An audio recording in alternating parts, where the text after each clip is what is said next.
대전에 소재한 가족 치유 상담 센터가 있습니다.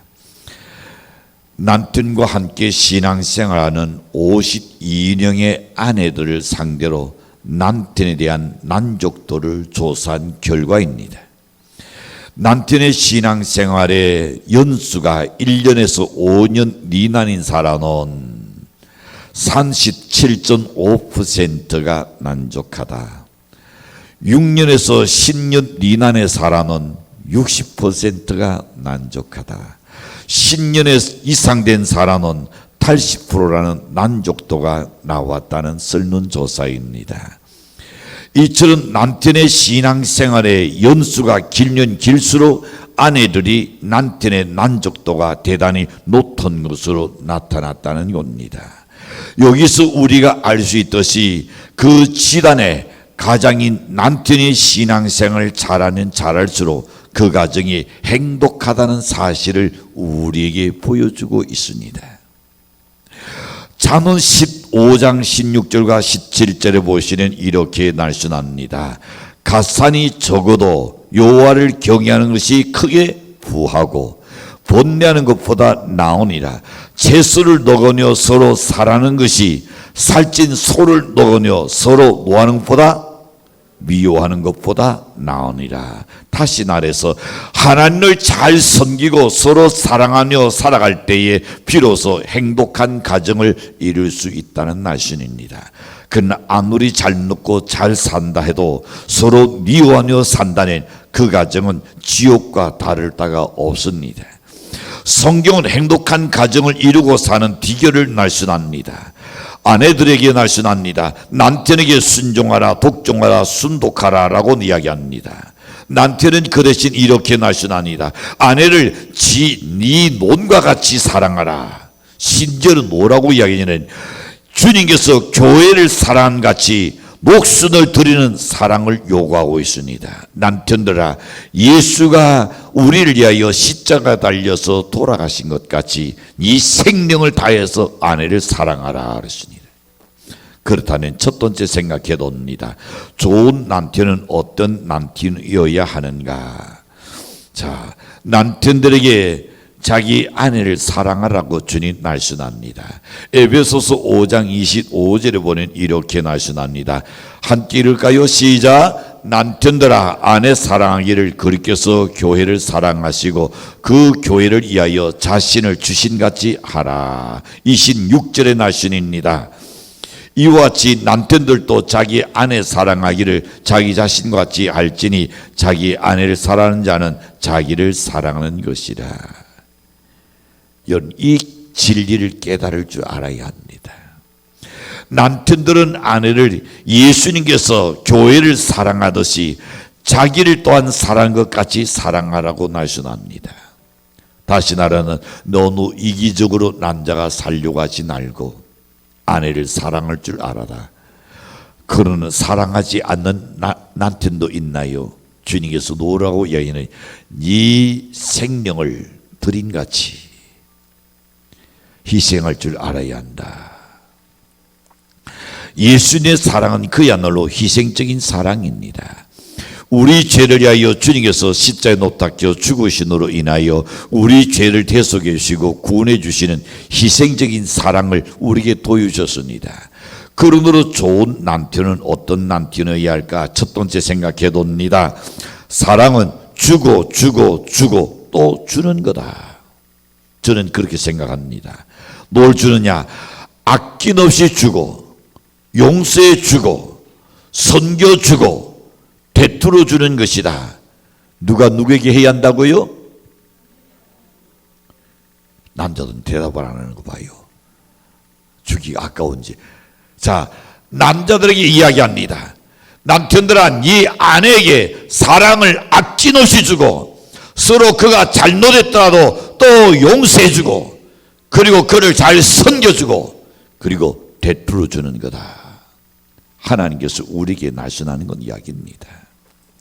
어떤 총각이 낳은 애들은 처녀를 만나서 열렬히 사랑하게 되었습니다. 어느 날 결혼하자고 이 남자가 그 아가씨에게 프로포즈를 했습니다.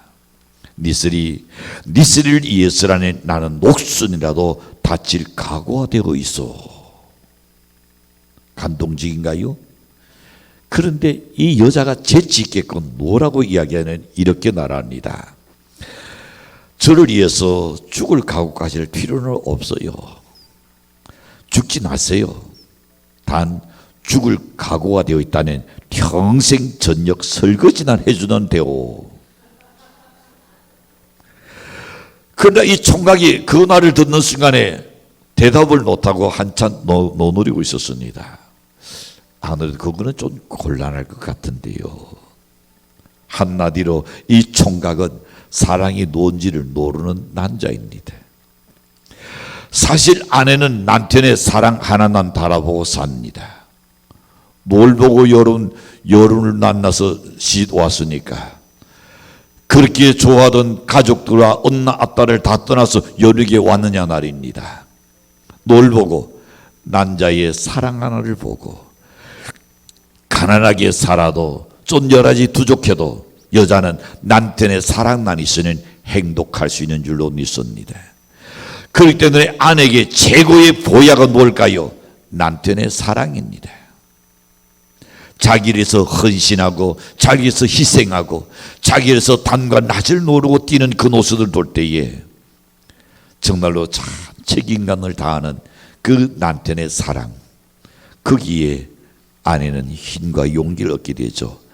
이보다 더 좋은 보약은 없는 줄로 믿습니다. 따라서 남편이 사랑해 주는 여자들의 얼굴이 어떻게 될까요?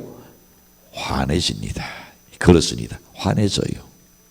자, 환해질 뿐만 아니라 남편의 사랑을 많이 받는 사람은 왠지 모르게 혀 짧은 소리가 나와요. 그렇지 않던가요? 코냉냉이 소리가 나와요. 사랑을 많이 받는 사람은 달라요. 그래서 주일이 되면 여러분 우리 여성들의 얼굴을 안 볼 수가 없어요. 행여나 다투고 나왔는가, 나와 상에서 왔는가, 아니면 너는 참 행복한 모습이구나 보일 수밖에 없죠. 그러나 남편의 사랑을 받지 못하는 여자는 아무리 잘 차려 입어도 얼굴에 그늘이 있습니다. 낯이 뒤낮은 안딱처럼 어딘가 청은한 노실이 드러날 수밖에 없다는 겁니다. 그런 거로 좋은 남편은 두 번째 생각해 봅니다. 표현되지 아니한 사랑은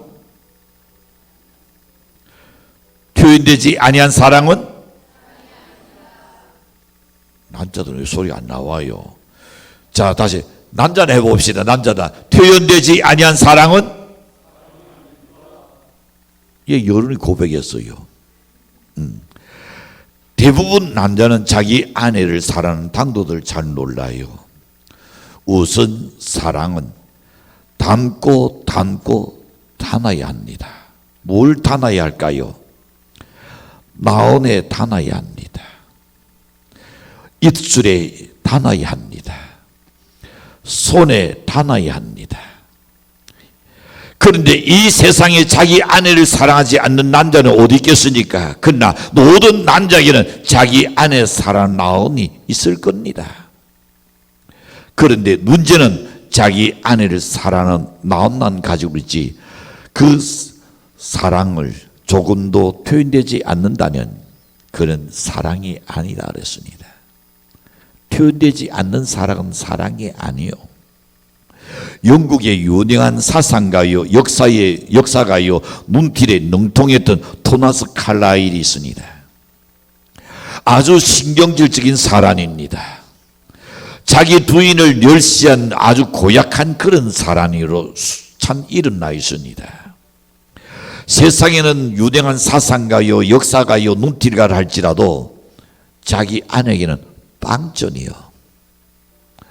얼마나 노뜨게 굴은지 그의 부인이 자살을 시도했던 때도 없잖아 있었습니다. 따라서 그의 부인은 단 한 번도 행복을 느끼지 못하고 살아가고 있었습니다. 어느 날 부인이 아무리 생각해봐도 남편이 자기를 사랑하지 않는 것 같고 이런 노로 저런 노로 어느 노로 보든 간에 좋은 남편은 아닌 것 같았습니다. 결국은 이렇게 더 살아봤자 먼 훗날 내게 노가 남는단 말인가. 절망 속에 그 여인은 그리고 세상을 떠났습니다. 근데 정작 토마스 칼라일은 그의 부인의 죽은 후에 이런 말을 합니다. 아무도 내 속을 모른다. 단 5분만이라도 좋다. 아니 2분만이라도 좋다. 내 아내가 한동안 다시 살아난다면 꼭 이 말을 한마디 해주고 싶다.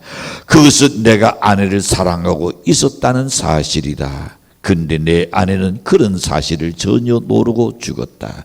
그런 거로 나는 이 말을 영원히 전할 수 없게 되었다. 누가 내 이 사정을 알아주랴. 누가 내 나옴을 알아주랴. 이렇게 탄식했다는 겁니다. 여러분, 마음으로 아내를 사랑하면서도 실제로는 아내를 사랑할 줄 모르는 멋이 나요. 그가 아무리 아름다운 눈길 가는 노합니까? 많은 사람에게 감동을 주는 노합니까? 자기 옆에 있는 한 아내에게 그 사랑에 대한 마음의 감동을 줄 수 없다면, 표현할 수 없다면 그는 사랑이 아니라 그랬습니다. 사랑은 내 중심이 아닙니다. 상대편을 대리하는 것이 사랑인 줄로 믿습니다. 사랑은 자기가 좋아서 이것도 사주고 저것도 사다 주고 선물하는 그것만으로 좋게 한 게 아닙니다. 선물도 아내가 원하는 것을 해줄 때에 그게 사랑이지, 자기 취향에 맞게끔 해다 주는 게 그게 사랑이 아니란 말입니다. 그러나 많은 사람들은, 남자들이 내가 좋아서 사다 준 것 가지고 아내는 표정이 별로 없어요. 여러분, 상대를 이해하고 상대를 배려하고 상대가 원하는 것을 해줄 때에 그것이 크든지 작은 것이 문제가 아닙니다. 그때에 감동을 받고 가마를 닫을 줄로 믿습니다. 무심코 어느 날 던졌던 그 아내가 나 너 저거 하나 갖고 싶다. 그냥 지난해 던졌어요. 남자는 그걸 기억해서 지금은 형편이 안 되지만은 내가 언젠가는 아내가 저렇게 투년처럼 던졌던 것을 내가 꼭 해주리라. 근데 어느 날 갑자기 그것을 아내에게 주었을 때에 아내는 어떨까요? 눈물이 안 젖는 아내가 없을 겁니다. 내가 언제가 한번 이야기했는데 그걸 기억하고 참 내 남편이 나에게 이걸 주셨구나. 감동 안 먹을 여자가 누가 있겠어요? 그건 여자가 아니지. 친한 둘렀을 뿐이지. 남편이 그저 아내가 한마디 던진 것을 남자가 기억하는 거예요. 그러나 그 당신은 해줄 수 있는 여건이 안 돼. 그러나 그걸 마음에 담아두고 그것을 준비해서 드렸을 때에 아내는 큰 감동이 될 수밖에 없을 겁니다. 사랑은 마음 속으로만 머물러 있으면 안 됩니다. 마음 속에 머물러 있는 사랑은 공상에 불과한 겁니다.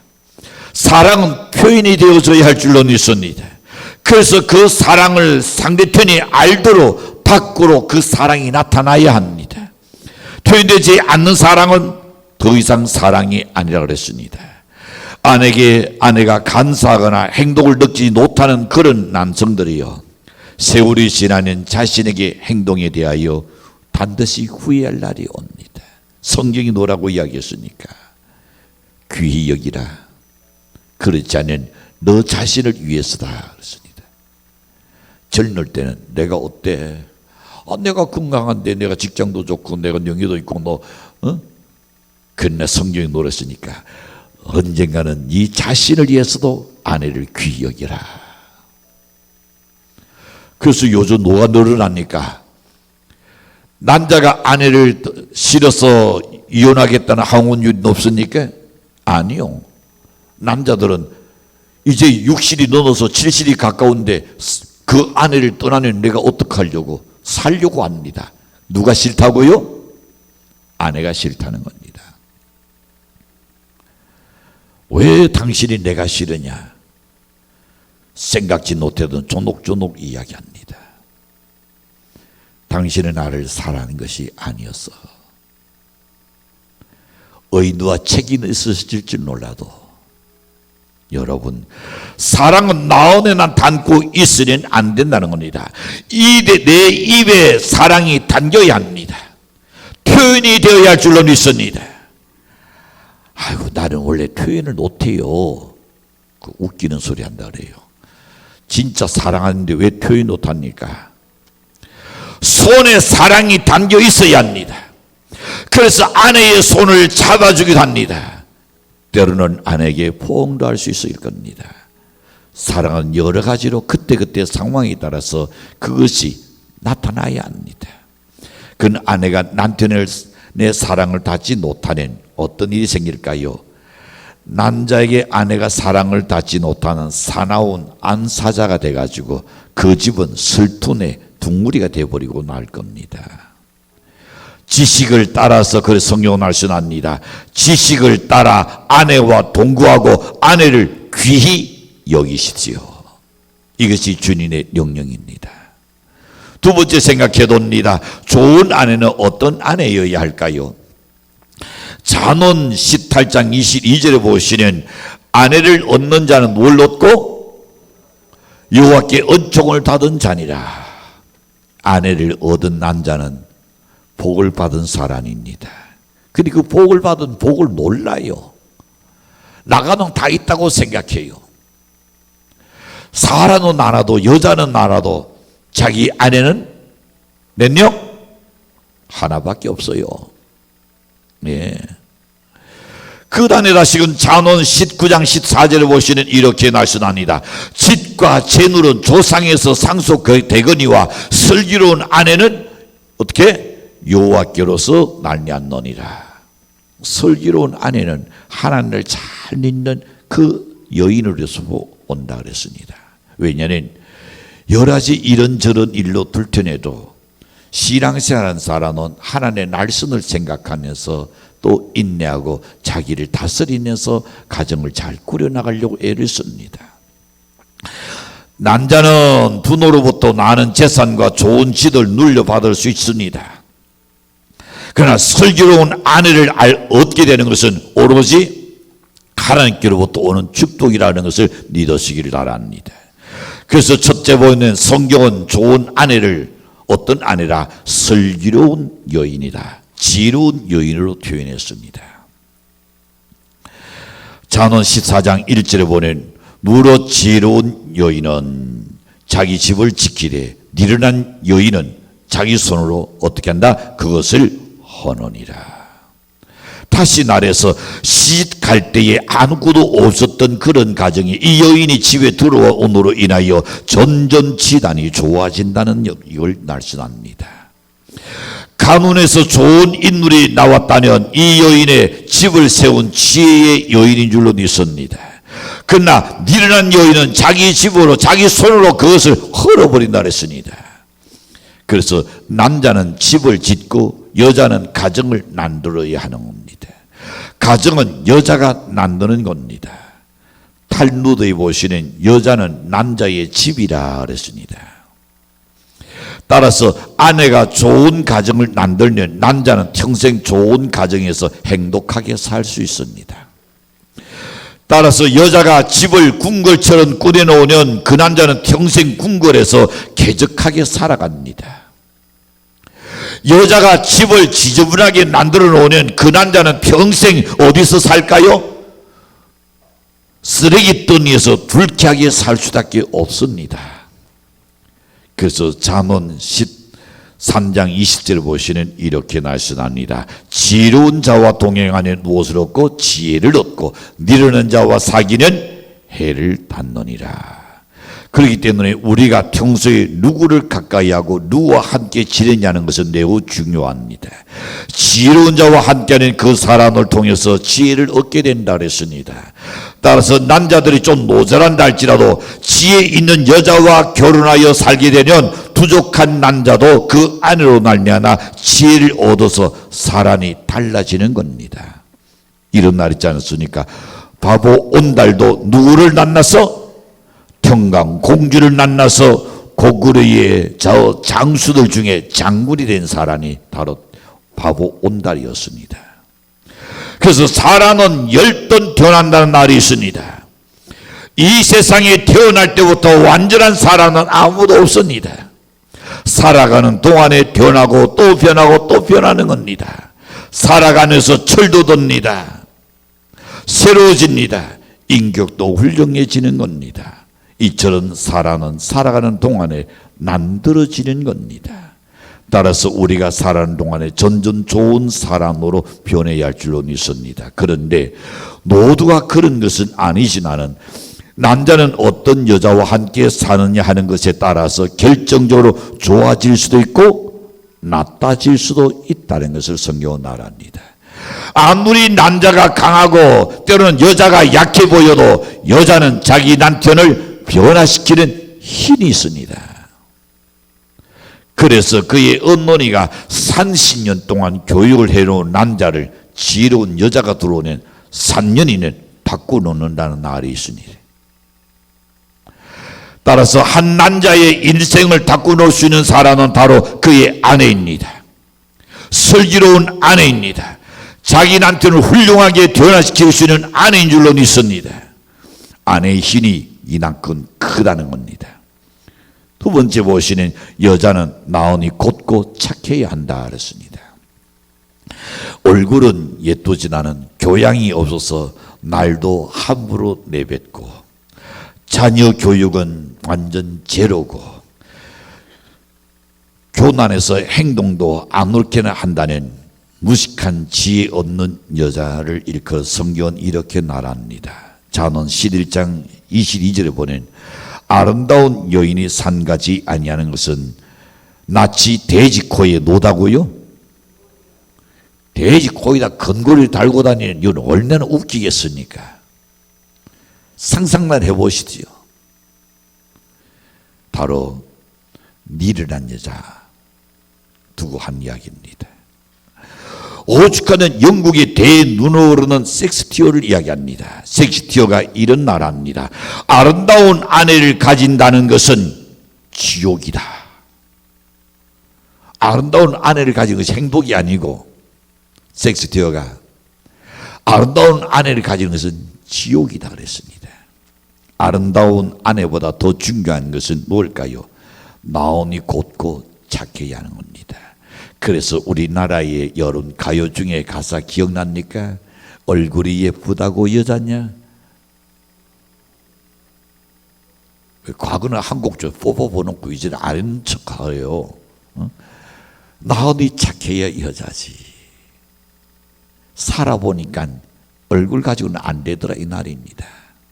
얼굴보다 더 중요한 것은 그 사람의 내신이 나를 더 행복하게 해줄 수 있다는 겁니다. 명신도간에는 이런 말이 있으니 어진 여인은 남편을 귀하게 만들지만 악한 여인은 남편을 천하게 만든다 그랬습니다. 영국의 유명한 정치 가운데 디저레일리라고 하는 사람이 있습니다. 이 디저레일리가 독신으로 4살까지 그 시대에 35세까지 살았습니다. 뒤늦게 그가 장가가 갔습니다. 그런데 자기보다 놀라지 마시지요. 15살 나는 가부와 결혼했습니다. 이 사람 디즈레일리는 유명한 정치가요. 영국의 유명한 정치가다 말입니다. 35살에 장가갈 때에 얼마든지 선택할 수 있는 사람이 왜 없었겠습니까? 그 능력에. 그런데도 불구하고 15살 나는 가부를 선택해서 결혼했습니다. 그 여인은 특별히 예쁘게 생기지도 않았다 그랬습니다. 그렇다 해서 재주가 나는 것도 아니다 그랬습니다. 음식 솜씨가 좋아서 상이 정말로 참 부러지도록 잘 차려놓은 여인도 아니다 그랬습니다. 그러나 디저레일리는 가장 행복한 결혼을 했다고 그는 고백합니다. 그는 이렇게 말합니다. 여러 가지 정치 문제로 밖에서 시달리다가 가정으로 돌아와서 아내와 보내는 시간이 얼마나 나에게 편안하고 행복했는지 30년을 함께 살면서 그동안 한 번도 자기 아내 때문에 나온 상해 본 적이 나는 없었다. 그의 고백입니다. 이처럼 성공한 남자들 배후에는 언제나 누가 있다? 훌륭한 아내가 있었다는 것을 이야기합니다. 영국 총리를 3번이나 지냈던 유명한 정치가인 맥도널드가 있습니다. 이 맥도널드가 자기 아내를 칭찬하기를 밖에서 신경 쓸 일도 못이 피곤하고 정말로 골치가 아파서 그러나 집에 들어오면 언제나 눈길이 잔잔하고 안전한 항구를 찾아던 듯이 그런 느낌이 나에게 들었다. 그리고 너무 지치고 피곤해서 모든 것을 다 때려치우고 싶던 그런 절망적인 마음이 들 때도 아내는 나에게 굳은 믿음과 확신을 언제나 주었다. 내 나온의 상처를 치료해 주었고 나온의 평정을 가져다 주었고 또다시 재도전할 수 있도록 나를 만들어준 아내였다. 그의 훌륭한 아내를 지금 이야기합니다. 그렇게 하다 보니 남자에게는 자기 아내가 너무 사랑스러웠죠. 사랑해주고 싶은 나온이 저절로 죄인이 손는 쓸 수밖에 없을 겁니다. 아내가 사랑스러울 때가 언제일까요? 좋은 아내는 어떤 아내일까? 3가지로 이렇게 이야기하고 있습니다. 남편을 믿어주고 남편의 말에 따라줄 때다.